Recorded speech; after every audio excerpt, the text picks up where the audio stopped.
మృగరాజు అడవిలో సపరివారంగా విందులారగించి గృహం తిరిగి వచ్చేసరికి అర్ధరాత్రి దాటింది. అమ్మాజీ, అప్పాజీ, బయటికి వెళ్ళి కాసేపు ఆడుకుంటాను అంది సింహం పిల్ల. సరే వెళ్ళిరా అన్నాయి పెద్ద సింహాలు. గృహకి దిగువన ఉన్న చిన్న నీటి మడుగు వద్దకు నడిచింది సింహం పిల్ల. అక్కడ ఆడుకుంటున్న కుందేళ్లు, లేడికొనలు, ఉడతలు, పావురాలు చెంగు చెంగున గెంతి పొదల్లో దాక్కున్నాయి.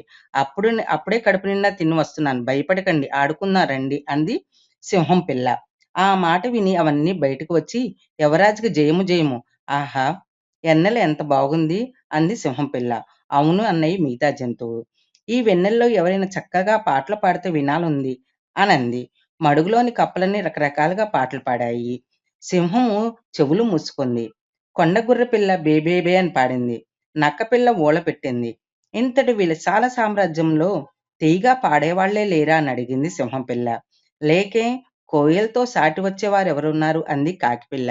అయితే వెళ్ళి ఆ కోకిల్ని తీసుకురా అంది. కాకిపిల్ల తుర్రుమని వెళ్ళింది. కాసేపటికి తిరిగి వచ్చింది. యువరాజా, రమ్మంటే రానంటుంది అని చెప్పింది. ఏంటి దానికి అంత పొగరా? నేను నా ఆజ్ఞ పాటించబోతే రాజపక్ష శిక్ష విధిస్తానంది. కాకిపిల్ల వెళ్ళి వచ్చి చెప్పింది. యువరాజా, అయినా కానీ అది నోరెప్పలేదంది. అడవి దాటి ఎగురుతూ వెళ్ళిపోయిందంది. యువరాజు కబుర్లను విన్న మృగరాజు మడుకు దగ్గరకు వచ్చి ఇతూ చెప్పాయి. పుత్రా, కవులను గాయకులను ఆజ్ఞాపించడం తప్పు. కోయిలది స్వేచ్ఛాగానం. అది పాడేదాకా మనం వేచి ఉండాలి. 4, 5 నెలలు గడిచాయి. చెట్టు చెవులు తొడిగాయి. దిక్కుల చివరి నుండి ఓ శ్రావ్యమైన పాట లీలగా అడవిలోకి ప్రవహించింది. కుహు కుహు, ఆహా, ఎంత హాయి! ఆ పాట కోయిలదే. చెవులు తొడిగే ఓ మామిడి చెట్టులా కోయిల నక్కి వసంత రాగాలు ఆలకిస్తుంది.